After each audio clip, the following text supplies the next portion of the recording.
think we almost in the last month of the lecturing period. Some lectures I think will go to the first week of May, and some maybe will end by the end of April. Yeah, it depends. So in our case, I think we will have 3 more lectures, including this one. Not really sure if we need the 4th one, but I will let you know.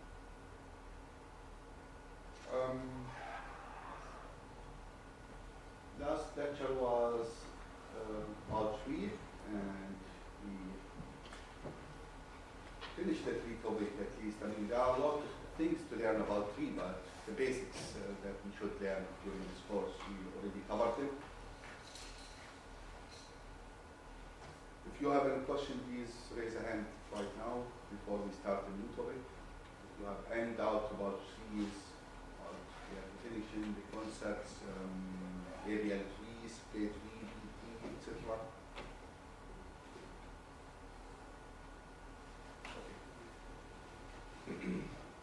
If not, then we can just proceed with our topic about graph.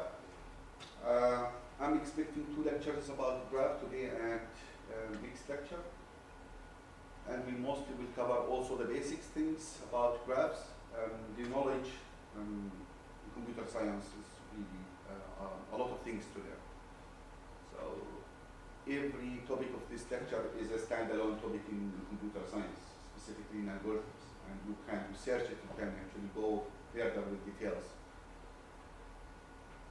So for example, with tree, we learned about primary search tree, we learned about aerial trees, play tree, but there are more to learn about. But we try to cover just only the basic in this course. And the same applies for graph. There are a lot of things to learn about graph. But in this lecture, we also cover the definitions, the basic things, the most important topics that you should know, at least at the bachelor level. But as mentioned in algorithms and data structure, people are doing PhD theses in these topics. So graph theory, which we will learn today, is applied in many things. In the programming languages, for example, what you see in front of your eyes is just only statements, a set of code following sentences. But in the background, they are actually a logical flow, and this logical flow can be modeled using graphs. How? Okay, simply you can say, how many of you know the state machine diagram, for example? Okay, no one. So how many of you know class diagram? Okay. If you look to the class diagram, it's actually a set of classes and association between them, right? If you think a bit deeply and imagine that each class is a vertices or a node, just simply a node, and the association is edges between these nodes, then this actually class diagram that you actually draw here for your program is a graph. For state machine diagram, you can, for example, model something like, say, I want to model whatever, a wash machine. We have a start node, then we go to a state. This is state called, for example, when input is on, then washing. And then with off, I go to the end state. This is very simple, so it's not a really wash machine, just only an event coming. So I'm here, standing, waiting for an event on coming, and this is about embedded systems, so you need someone to press the button. So then you put the input here. Yeah. Then you are in the state washing, and you stay there until off is coming, and this maybe come from the software, because maybe it's washing for a specific time, okay, 60 minutes, whatever. After this time is finished, maybe then it actually, the off event will come, then you are in the end state, then you are finished. But this is actually a graph. So in the background, you have a node, an edge, another node, an end node, edge. So it's a graph. This is state machine diagram. There is also other kind of diagrams like control flow diagram. Somehow looks like the state machine diagram. Also, if you go and think about knowledge today, domain modeling, people, if you are a software engineer and you are developer, right, and I understand that. But if you go out and you want to program something or do a software or something in a specific domain, imagine agriculture. And in that agriculture domain, you have zero knowledge. You don't know about agriculture domain in general. You have just some concept in your mind, but not everything in that domain. And you want to model that domain first to understand how the concepts are related to each other. Think about also medical domain. You want to build a software for a hospital, but you need to know what are the terms used there. For example, what are roles? Just think about roles inside the hospital. This is one specific thing in the medical domain. You have a doctor, you have a nurse, you have, I don't know, what we call the boss or the manager in the hospital, I don't know. They have specific names. And then you want to model the relationship between them before you start programming, because you want to understand how these roles are related to each other. Then this knowledge can be represented using graph also as well.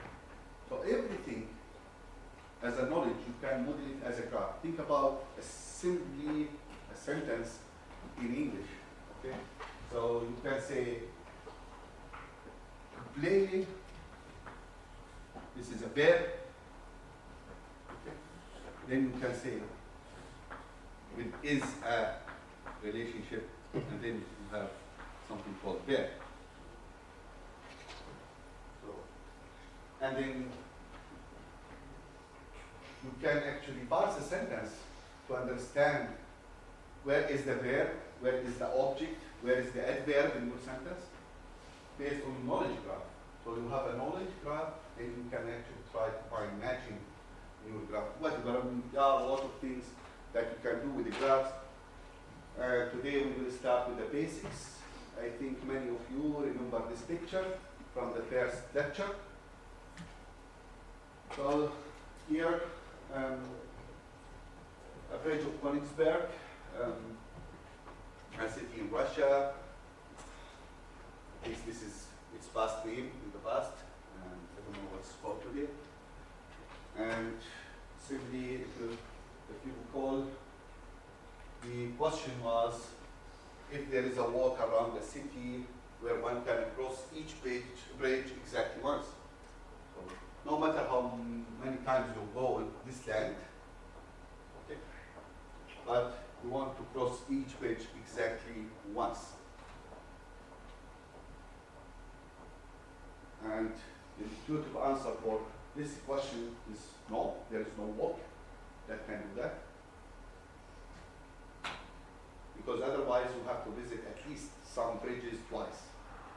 Okay, then the question comes, like, what are the characteristics that need to be held in order to have such a walk?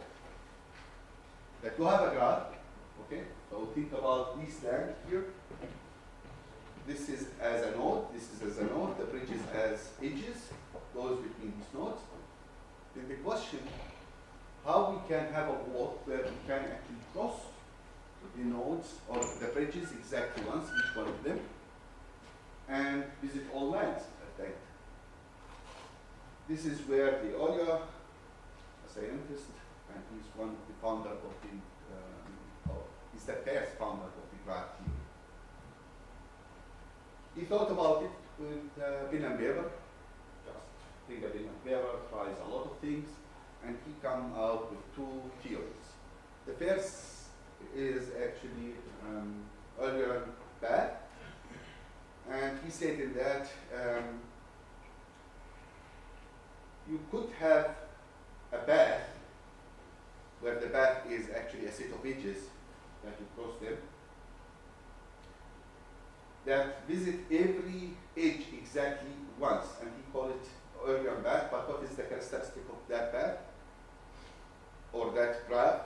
Exactly two vertices have an odd degree. What that means? What is the degree? The degree of vertices is the number of in and outgoing edges.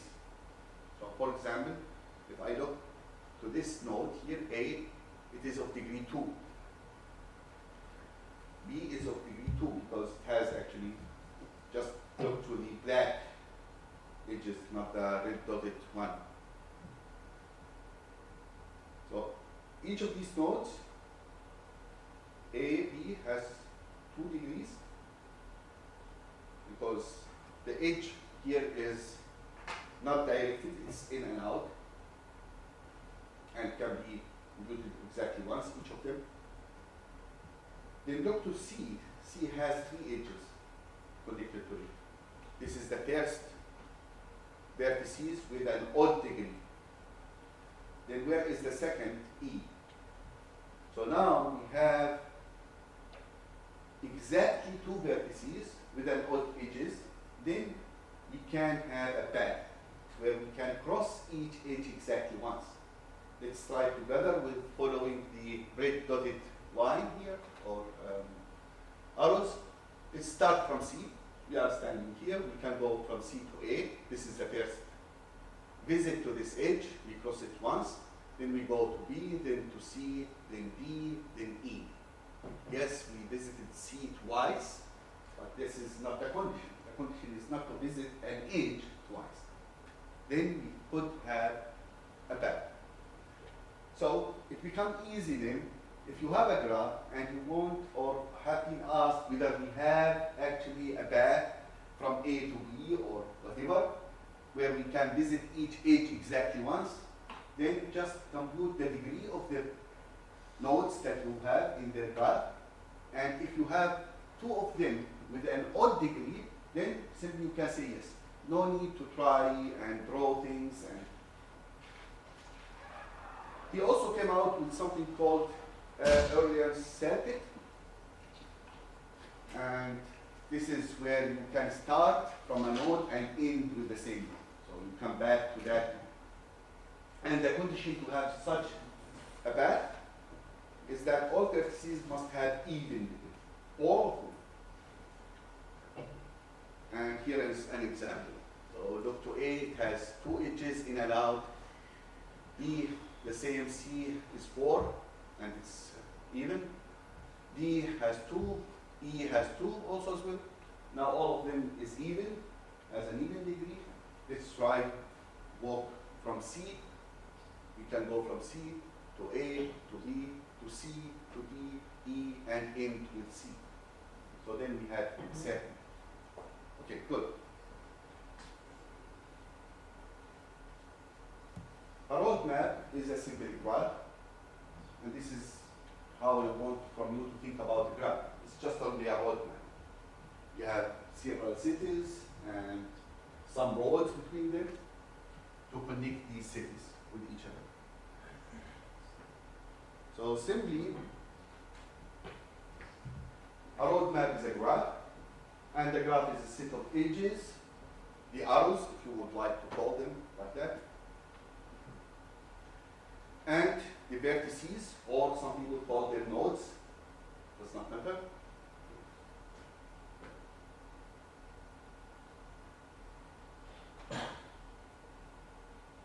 And if we have a graph like this one here, the graph in each node you could have data. It could be numerical data like this one, this graph. It could be whatever, characteristics, strings, or a set of things, because each node you can model it as an object, and that object has some properties. Okay? Like for example, I could model the node with the properties like has a color, has a name,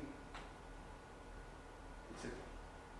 So think about Facebook or any social application, there they have a relationship between people.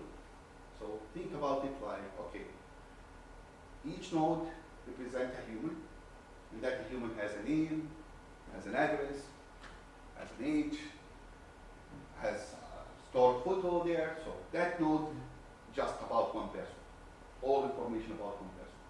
And then all edges going out from that node to other nodes is actually just relationships or the relationships between the people. So A is married to B, B is a friend of, I don't know, and so on. Okay, and if I take part of this graph, then it's a subgraph, and it still holds the properties of the graph. So for example, if I cut this graph and just only take part of it, then it's subgraph of the whole graph. As said, the graph can be applied in different domains, and I don't want to talk much about domains where we can apply it, but here is one of the simplest example. We just seen a figure about cities and roads. Here's cities with airplanes or the airports. You can think about the airports. These are nodes, destination, and whether we have a flight that can goes between these airlines, then this is an edge that connects these two airports together. And if you think about it, it's very complex. It's very, very complex graph, so it's not very easy. So at least each country has, I don't know how many airports, and they are connected somehow, and there are also international airports where connect countries together, and there are many airplanes that can go between them. But this is one single application that you can, in the background, implement your software as a graph. And then you question or you can query that graph by saying, is there a path between airport B and C? Can I travel from A to B? Yes. Can I travel back from B to A? Maybe no. Just only one way. And this is differentiate the so-called directed and undirected graph. Back to the previous slide here, we can see the edges between the nodes with an arrowhead. So how will you read it? So for example, 1 has a direct relationship with a 3, but I don't have a direct relationship from 3 to 1, meaning that if I am staying at 3, I can't get back to 1. So this is one of the semantic meanings of the arrows. Or it could show a dependency. Okay? So for example, 1 or 3 depends on 1 and 4. What does it mean? Imagine that these are courses that you want to register for them in the university. So you can't register for course 3 before you learn course number 1 and 4, for example. These, like, you can think about them as a requirement for getting into 3. Okay? But it's not always the case, yes? But do you need both of them or only one of them? Yeah, that's a good question. So in some cases, you can apply them as an AND relationship or an OR relationship. It depends on your application. And this is a constraint that you can add to the graph that you have. So here, in this example, if you think about them as courses and there is an OR relationship, because sometimes you might be allowed to take that course if you take this or that course, for example. Then this is an OR relationship. Or maybe, for example, if you think about them as a cities, I want to reach to 3, and I am in city 1. There is a road from 1 to 3, yes, there is a road, I can go there. If I'm at city 4, and I want to go to 3, there is another road, so I can go. So it's not always that the condition that it is an AND relationship. Okay? But in some application, you can think about them as an AND relationship, and you constrain that we model a dependency. Okay, to have 3, you should first finish from 1 and 4. And we will see one example or two examples, a couple of examples on that. Yeah, in topological sort. Hopefully, if we have time, we can reach this lecture or the beginning of this. Here is the main key concept that we will cover mostly in the graph theory, this next lecture. We already mentioned what is a vertices, what is an edge, but there are still other concepts like what is an adjacent node, what is a path, yeah, we will explain that. What's a directed edge? We just have mentioned that. What's a complete graph? Dense and sparse graph, etc., etc. So there are a lot of concepts. These are the main concepts that we will learn in this and the upcoming lectures. Path. Think about the concept of a path. So the path is not just only one edge. The edge, you can call it a path if it's just connected to nodes, and this is A, and this is B. And if I ask you, is there a path from A to B, then yes, there is a path that is represented by one edge. But if I have any other vertices like say C, and then have D, and then have E, for example, and I ask you if there is a path from A to E, if I can reach E from A, you say yes, there is a path. So the path is a set of edges, not one edge. So one edge could be a path between two nodes. Then the path is a set of edges. If there are more nodes that you have to cross until you reach the destination. A path in a directed graph must consider the direction of the edges, and this is called a directed graph. Meaning that if I have this edge here, the other way around, and I ask you if there is a path from A to E, then the answer is no. Because I can reach, following the semantics of the edges, I can go from A to B to C to D, and I'm stuck here. I can't go anywhere. So then you can say simply there is no path. The length of the path is the number of edges that you cross to the destination. So then a path has a length, and this is the sum of edges that you have. And the cycle also is a path that begins and ends at the same vertices. And that's simply the example if you have something like this. So you can go here and then back here. So this is a cyclic path.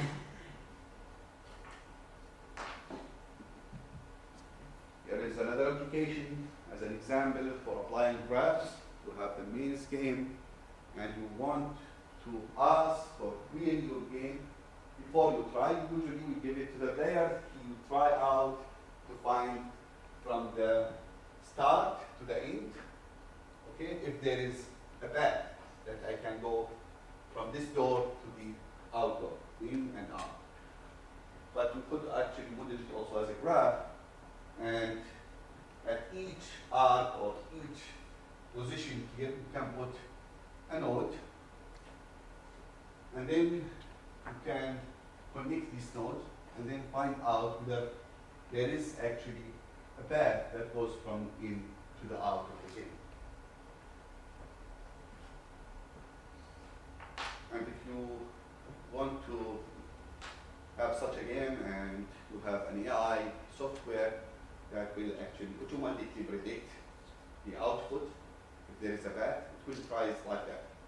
It will try to actually convert it a bit to a graph and then try to find out if there is a path between the connected nodes.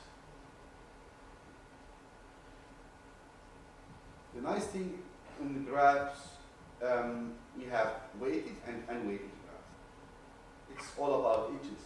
So sometimes you see some numbers or some data over the edges, not inside the nodes, but over the edges. And these data over the edges represent the weight Okay, so for example, here is the road map again. You could actually add numbers over the roads between the cities, and this could represent maybe, in this example, the distance between the cities, okay, in kilometers, for example. That's good to have, or maybe you can think about it like you can model the allowed speed to drive your car between these two cities. This is the so-called weighted graph. So if you have a graph with some edges and over these edges there are some numbers, then you know that this is a weighted graph. Okay, so far things go simple. We did not reach the complicated part, but please, if you did not understand anything, raise a hand so we know that all of you on the same level. Okay. More concepts about graphs. So if we have a graph that has a path, now just focus please, we are talking about path, not edge, meaning that one edge or more. A graph that has a path between every pair of distinct nodes is connected. A connected graph, meaning that at any nodes, any pair I can choose, there is a path between them. Okay. Now, the other one called complete graph. The complete graph has an edge between any two pairs.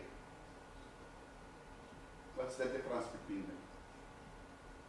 Let's look to these figures. Here, from A to B, for example, we have a path, right? All nodes here are connected with single edge or multiple edge. Okay, so for example, from this node to this node, yes, there is a path. So I can go from here to here and the other way around. Pick up any two nodes, they are reachable and connected. But there is no single edge between every two nodes. Yes, please. You said a path was made from edges, right? From? Edges. Like a path is made up from edges. Yeah, Kind of made up. one edge is the simplest path, and several edges is one path. So for example, A and E is connected with several edges, right? That I have to cross. Okay? Now, this is called connected, but I don't have a single edge between any pair. For example, A and B has no one single edge that connects them. If you want to go from A to B or the other way around, you have to cross several edges. And this graph is connected, yes, because I can go from any node to the other node, crossing one edge or more, but it is complete if I have this shape, where any node, there is one single edge that can go between them. And this is the case if we are talking about undirected graphs, by the way. If it's directed, then you need more edges to complete. So think about the one in the middle. We have 4 vertices, right? This is one vertices, another one, another one, another one. And we want to make it like a complete graph.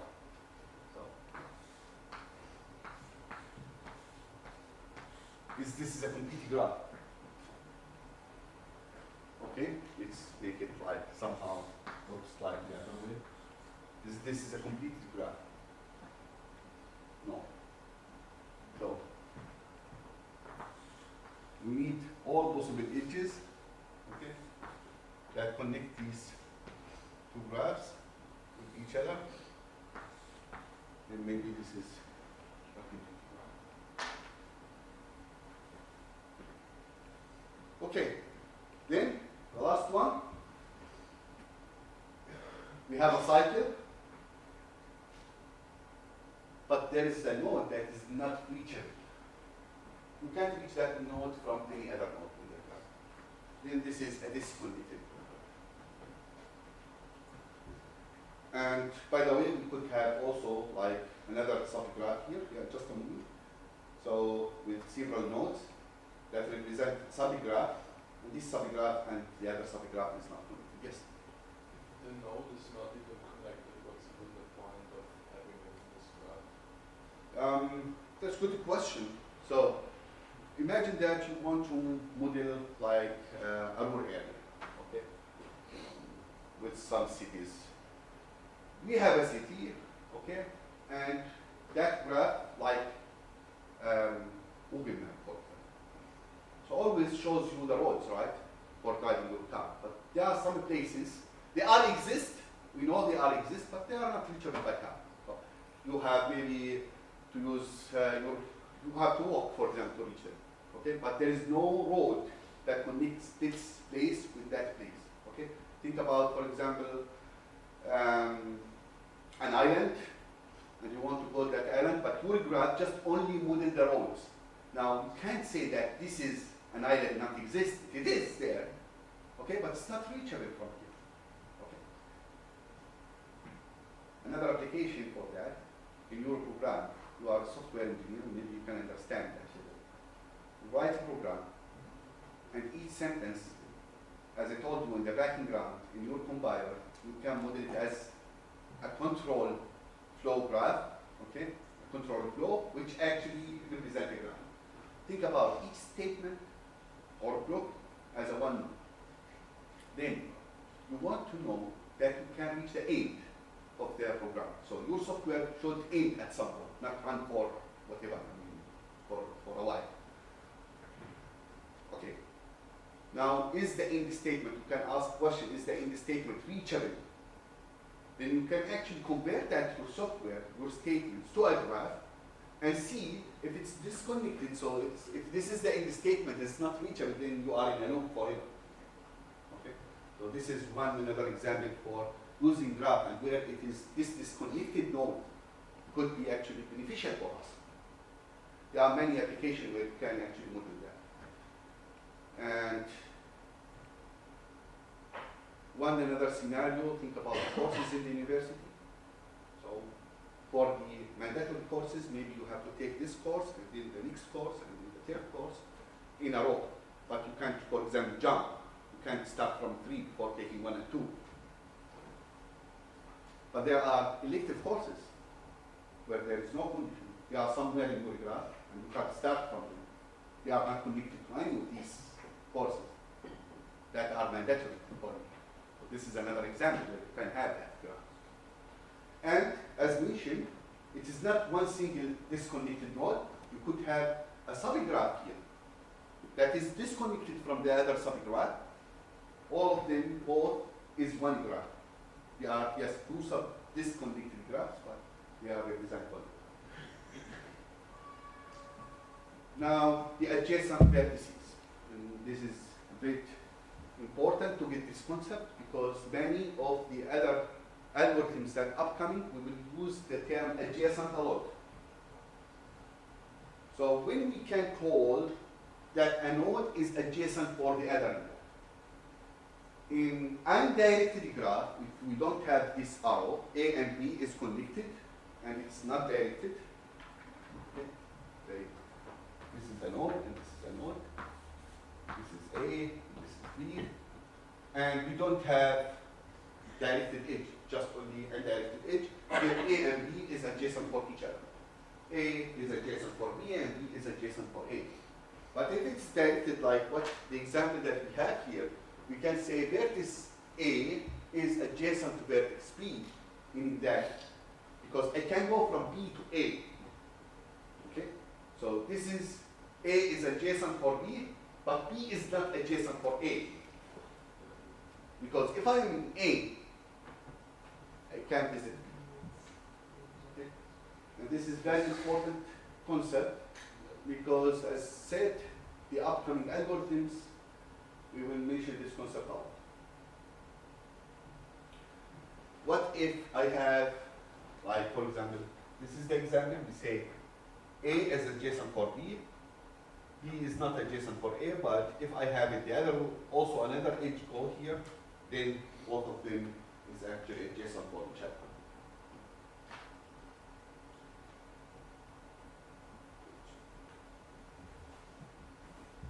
let's formalize a little bit the concept that we talked about. A dialectic graph, G, we will call it, and in the book we will see it like that. And most of the literature represent a graph with the G letter, equal a set. This is a big V and a big E, okay, capital letter, represent sets. So a set of vertices and a set of edges. Okay, this is the simplest things. Is an order pair consisting of a set of vertices and a set of edges, where the edges is actually the connection between the vertices. So the vertices times the vertices, meaning that all set of edges, vertices, let's assume that this is the set of vertices V, and we have vertex A, B, C, D, E, etc. And the same set of vertices, A, B, C, D, E, and then this is again E, it's the same set of vertices, and then you can check out whether we have, for example, edges that goes between these, for example, between C and D, E and D, for example. This is the set of edges, so this is E.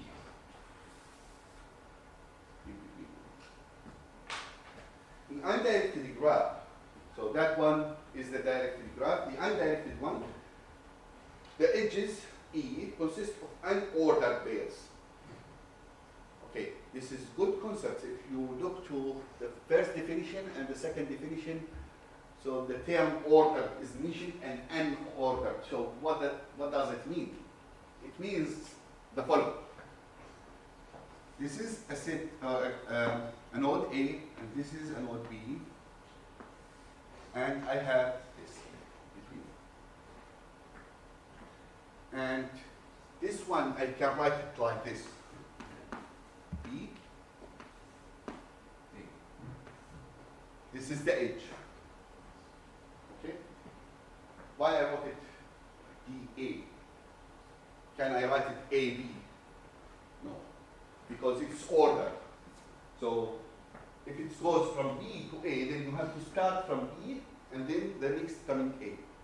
But if I have it undirected, A and B, you can write it A, B, or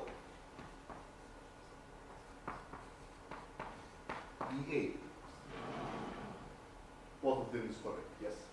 Is there like some sort of, let's say, hybrid between the directed and undirected graph? Or like, let's say you have like some directed edges and some undirected? If you can speak a bit louder. My question was basically if there's like some sort of, let's say, hybrid between the undirected and the directed graph, where like some edges are like directed and some aren't. Never seen such an example, and I don't think it make really. I mean, it's a good question actually. So people think, I mean, when they want to make research, they think like this way. We have learned about directed and undirected graph, but to be honest, I never researched it before. But I don't think so, because this is the idea, the knowledge that applies for the directed one. You can't actually have one graph that actually combines both. Otherwise, it could be many other algorithms will not work out for them. Why? Because one of these, if you want to think about A and B, if they are each other, okay, or can go, if they are adjacent, for example, to each other, then you can say A is adjacent for B, B is adjacent for A. The same way. Now, if I want to extend that graph, so CC here, now you have two separate knowledge. So because you have directed one. Now adjacent is different here for me. Adjacent means that where we start to the end, then B is adjacent for C, C is not adjacent for A. So that's one thing. The reachability, the search in the tree, all of this will actually change, because if you start, this is your start of the graph, and you want to see if there is a node in my graph called C, for example. Then which node you want to apply about JSON, for example. That's one simple thing. But what you have mentioned could be, I just imagine that, if I want to replace this and this, if I have this case, and I want to simplify my graph, not to have many arrows, then I can replace these both with one. That's the only case where I can apply. This is directed, so meaning that this is a directed graph with two directions, okay? And apply all the knowledge about directed graph to it. But if I don't have this case and just all of them is directed one, then you can't actually replace the directed with undirected because it has different semantic meaning. Okay, now this is about order. We mentioned that how we can actually represent or name the edges, and it becomes clear for you that the order of the letters here matter. So it's sensitive things. In either case, if we are talking about directed or undirected graph, we have the number of the time complexity, sorry, the space complexity is not time complexity. For storing the edges, number of edges that we have, it's actually big O v to the power of 2. So there is a relationship between the numbers of edges and the number of vertices.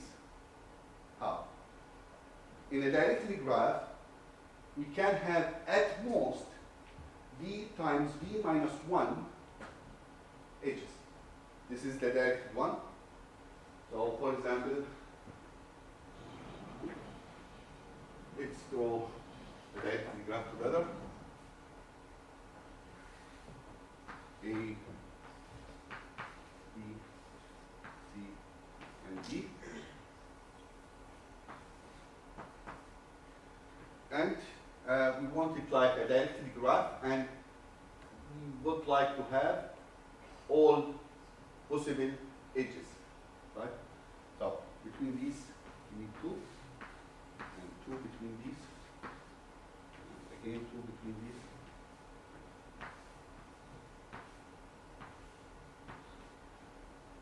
And now we need this and this.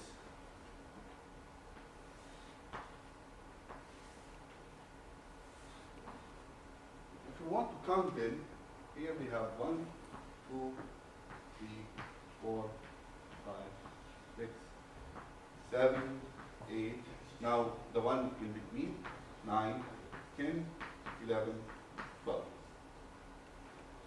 Right, I'm not sure if I count it. Now how many vertices we have? We have 4 times 4 minus 8. This is the maximum that we can get. Now, if it is directed one, then you have to exclude one, right? Because it's directed. So you can model this and this with one edge, and simply be divided by 2. So this is the formula for. Okay, then bytes big O of v to the power of 2. So here the number of vertices is 4. Now 4 to the power of 2, it's 4 times 4 equals 16, right? It's not 12. So why? So you have to remember that big O does not mean the exact number. It means that there is a constant where, so there exists a constant C multiplied by v to the power of 2, where we can get, the total or the actual value. So this is the actual, okay? But this is the upper limit. I think we have explained this in the time complexity lecture. Now, moreover, if a G is connected, then the number of edges is greater than b minus 1, the number of vertices minus 1. Remember, connected means this is a connected graph. Now, how many vertices we have in this graph? We have 5. How many edges we have? 1, 2, 3, 4. So it is greater than or equal to b minus 1. This is with respect to the connected one, which implies that the logarithmic growth of the number of edges is actually connected or somehow in relationship with the logarithmic growth of the number of vertices. The more that we have vertices, the more we have edges in a connected graph. So that's the condition. If it's not connected, disconnected one, we could actually have a graph by no nodes disconnected. 1, 2, 3, 4. Okay. This is a graph. I don't have edges between them. And this is a disconnected graph. But with a connected one, then this formula applies here. And this is the minimum number of edges needed to for a graph to be connected. So b minus 1, number of vertices. So here we have 4 vertices. To have it connected, at least I need b minus 1, 3 edges between them. Yes? Yes. Now it's connected. Good. In undirected connected graph, at least b minus 1 as mentioned, if you have fewer than b minus 1, then the graph is not connected or cannot be fully connected. Some of them are connected, but some are disconnected nodes. This applies to this example here. Okay, so these are connected, but this one is disconnected. But we have more in this slide. Okay.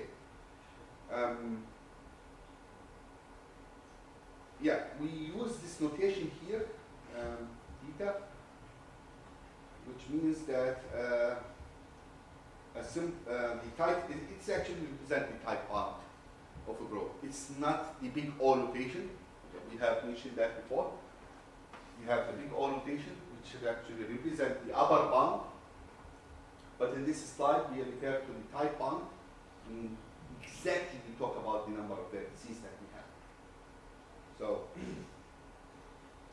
the logarithmic growth of the number of edges is actually tightly connected with the logarithmic growth of number of vertices. This is the semantic condition. So it's not the upper bound, but it is the type bound. How we can represent graphs in our computer? So this is a question for you. Now we can draw it on the board, right? But how your computer can understand or store these vertices and the edges between them? What you will use? Any idea?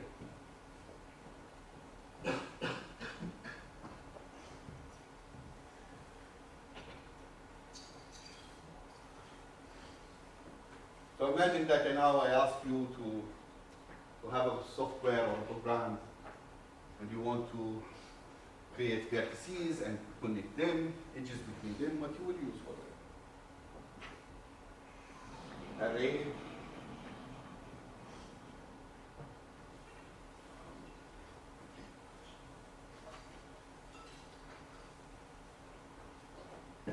Just clean up the board and start again.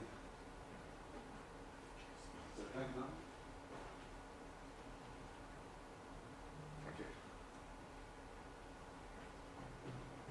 We will use the so-called matrix, and this matrix is actually a list.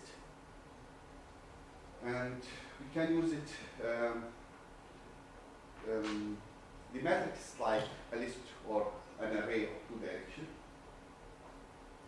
And the list is just only 1 direction, and the list that we have with data structure. We can have a list, and we could have it as a connected list also. Okay. I don't want to differentiate now between the so-called dense graph and sparse graph. We will learn it in the upcoming slide.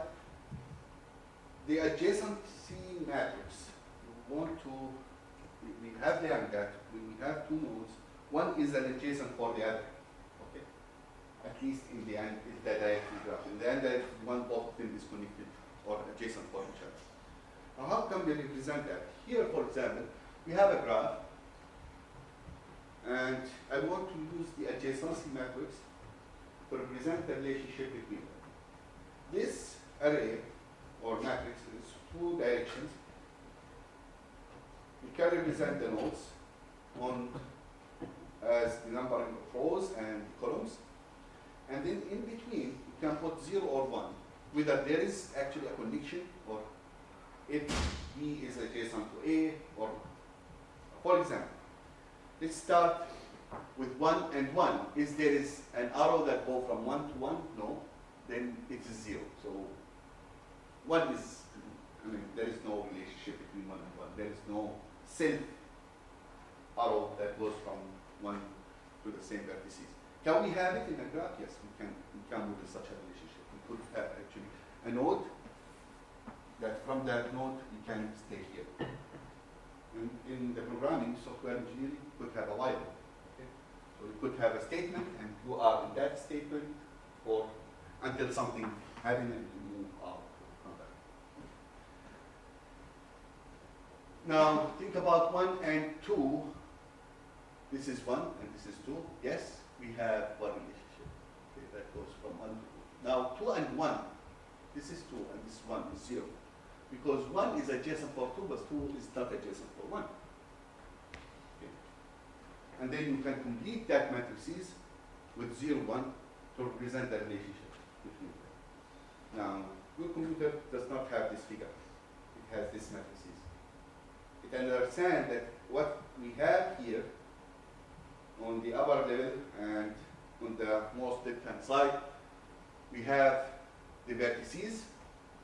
And what we have between them, 0 and 1, it's actually represent the relationship between them. Okay? And this is for the directed graph. If it's undirected, then we need actually to put it twice. Okay? Both directions. So for example, imagine that this is not the directed one. Then from 1 to 2, this is 1, and this is 2. You could have 1 here. And from 2 to 1, you could have also 1. Then at the end, what I imagine that we will have a mirror, okay, for the 1 and 0 that we have here on the diagonal. So here is the diagonal, and then we will have a mirror for the numbers. Okay. In terms of storage, you remember we talked about the type bound. This is the type bound that we said it's v to the power of 2. Why? This is can explain the previous slides actually when we mentioned that the number of the space complexity that we need to store the edges is actually connected with the number of vertices.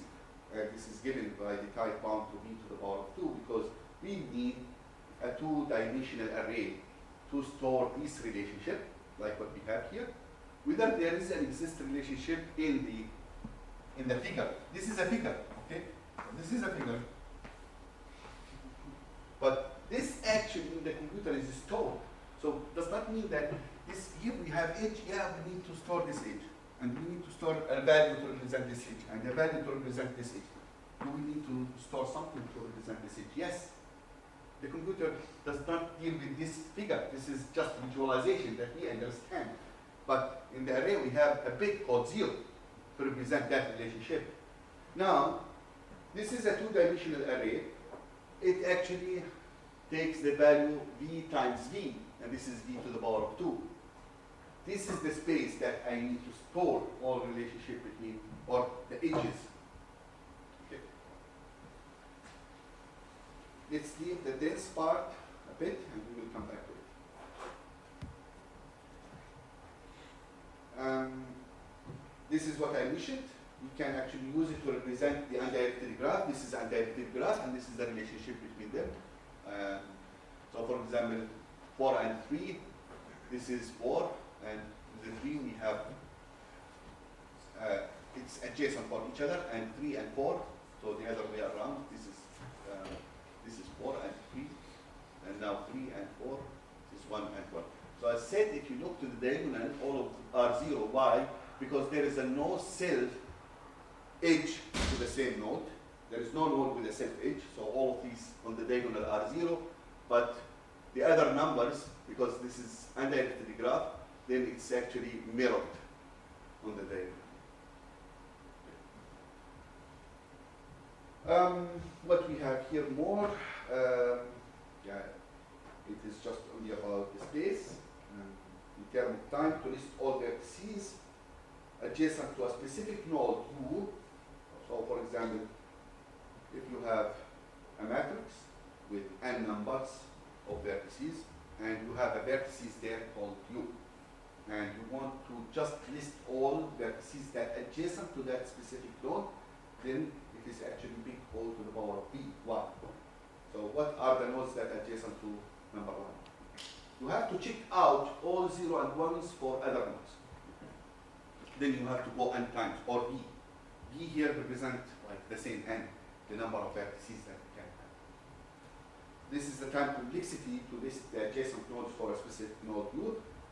Now, to determine whether there is a relationship U or and V, this means that an edge between U and V. Okay? This is actually big O1. Why? Is there an edge between 3 and 4? You can simply just go search 3 and 4 and look here. If the value is 0, then there is no edge. If there is a value 1, then they are adjacent for each other. Then there is an edge, for example, between 3 and 4. So it's just only pick, just look up there. You don't need to search the whole matrix to find out. Okay, one more thing about this matrix, we can store weights, not just only bits. Here we just mentioned 1 and 0. What if we have such a graph where the edges has a value, and that value represents a weight? As we mentioned before, you can imagine that this is the distance between cities, for example. The idea for implementing the adjacent matrices, use infinity when we don't have an edge. Because if you put 0 there, okay, it means a distance, and it's 0. Okay, so it has another meaning. Then to avoid that mistake, people use infinity, okay, to represent no relationship or no edge. And the other numbers, 0, 1, 2, 3, 4, whatever values we have, to represent the distance that we put. An example, look here to 0 and 3. Do we have actually, if 3 is adjacent for 0 or not, then we look to 0 and we look to 3. It's infinity, there is no, it's not adjacent. And by the way, we don't ask about that here. So, there is a path between 0 and 3? Yes, there is a path. This is different, okay? Because we can go from 0 to 1 to 3, for example. This is a simple path. And we have others, for example, we can go to 1, then 2, then actually 3. Different possibilities, and this is a path. We ask about adjacency, just only. Now, another example, let's look to 0 and 1. So this is 0, and this is 1. We have the value 5 here. Then 0 is adjacent for 1, but 1 is not adjacent for 0. So look the other way of direction. So this is 1, and this is 0. We have infinity. So they are not adjacent from each other from that direction. So this is the directed graph, meaning that we don't have 1, 0, but we have 0, 1. If you search for this one, yes, it exists. If you search for this one, it's not. And this means you can look to the first position here represent the arrows, and this is the columns. So given the second one, 0 and 1, yes, we have 5 here. This is the distance, meaning that they are adjacent. Now let's try the first one. this is we start by the row, and then we go to the column, 1 and 0, we have it.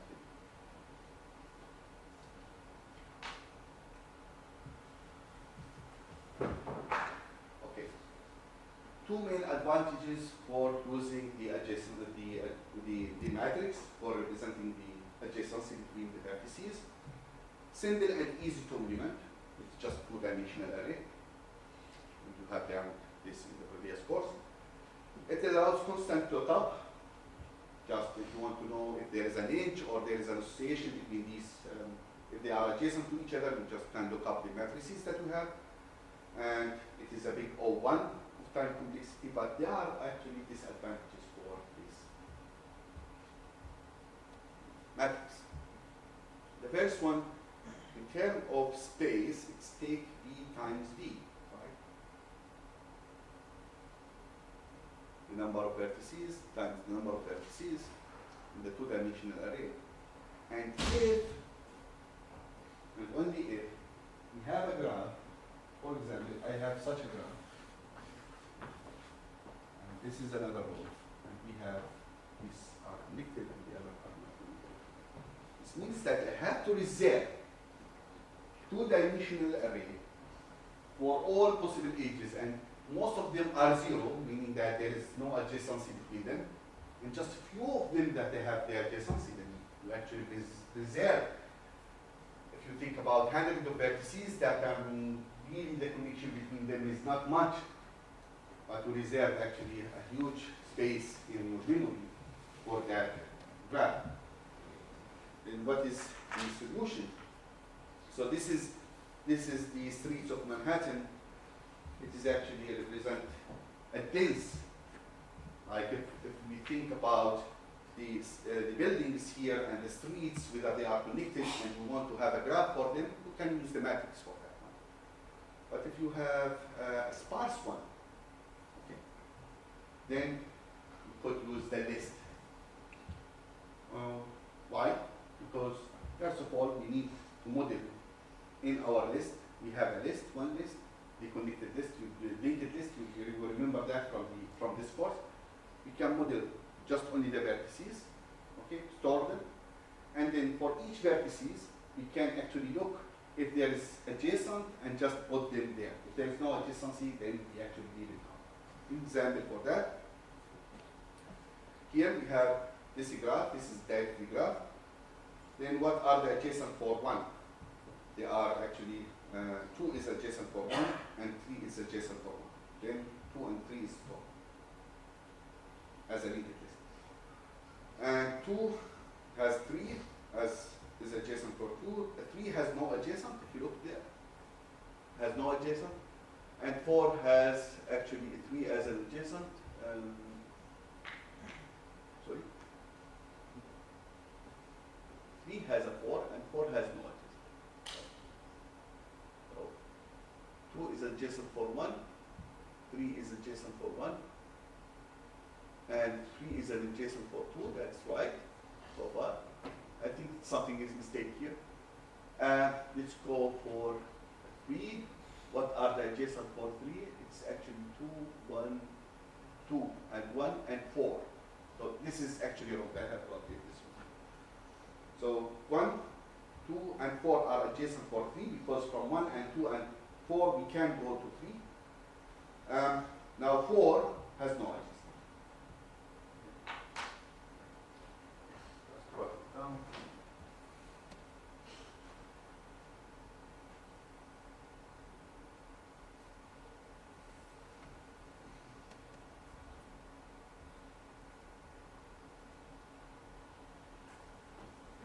Okay.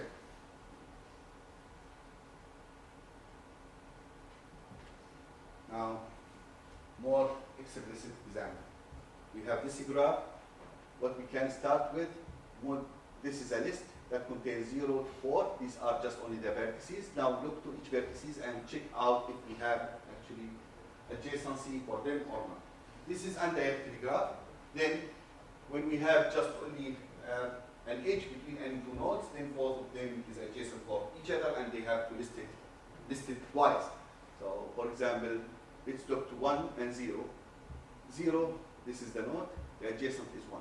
Okay. Now let's go to node number 1. The adjacent for it is 0. Think about the complexity of this. This is another undirected graph. This is the same example here. Of course, if the edge have a weight, we can put the weight in the list, as we have there in the matrix. Now, in terms of space, if we use this list, we have E, this is the list, and the edges. So it's B plus E, and this is the tight bond. It's exactly the tight bond. It's not a number one, but tight bond. It's exactly representing the space complexity that you need for storing the edges. Why it's V plus E? The V bar is explicitly shown in the slide here. You can look. You first need the list, and this list is the number of V's that you have, from 1 to 5, and here we have 5 nodes. This is the list. Now the linked part of the list, it depends on whether we have adjacency part or not. So from 1, we have 2 and 5, they are adjacent to 1, 2 and 5. They are put in there, nothing more. Here we have more, at node 2, at node 3 we have less, and so on and so forth. But if you count these at the right-hand side, not just the list here, the linked part here, they are the number of edges that we have. So then it is actually theta of B plus E. Now to list all vertices adjacent to a specific node U, then it is actually the degree of U. Now, what is the degree? It is the in and out number of edges from that node. So for example, what is the time or the time complexity for 1 here? It's actually 2, because we just only have 2 adjacent for 1. Then it's the degree. So if you look to 1 here, what is the degree of 1 is 2. And to determine or to check whether we have U and V, which is an edge, is actually in this list, then it's actually the degree of U, but here we take the big O. Why the big O? Because, for example, you want to check out whether 2, 4, in this example, exist or not. Then the first you go to node number 2. This is node number 2. You stand here. The next is to start searching the linked list here. And this linked list could have N, right? I don't know where it is exist. You first need to check the first node here. 1, no, it's not 4. 5, then 3, 4, I find it at the end. So I have to go through all the list connected with U until find whether actually V is there or not.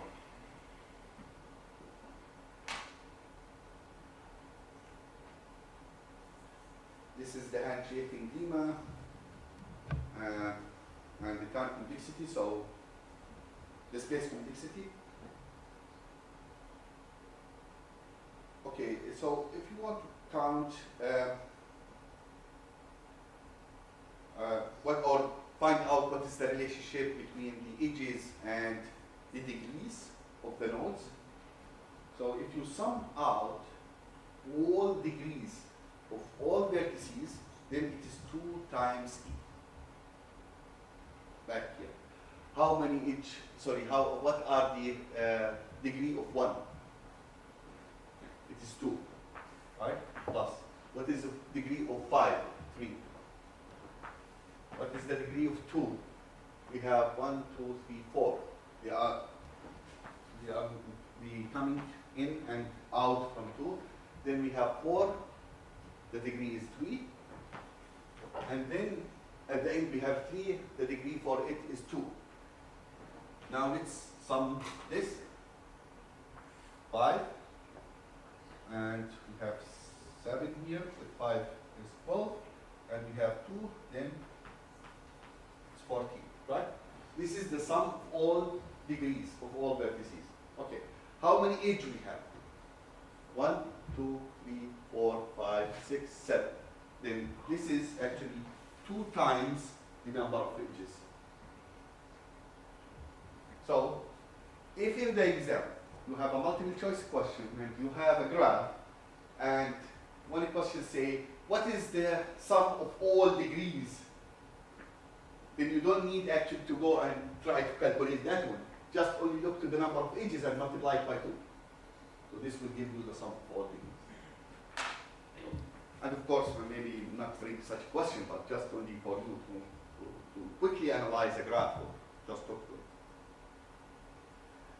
Now, in terms of time convexity, space convexity for adjacent list, we have said that, and we have explained it is the time bound of B plus E.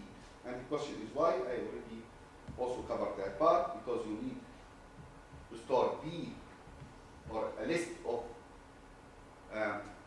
B nodes. This is just only for the list, and for each node or vertices in that list, you may have a list of nodes connected to that node that is with the relation to the number of edges that you have. Okay, good. That was the very basic part of the lecture. We will start now more practical things, which is actually traversal. We have learned about it a bit in the tree, how to traverse a tree, and we have learned different kind of traversal in the tree, the in order, pre order, post order, limit order traversal. I will stop here, and then after 10 minutes we can continue the traversal with the graphs.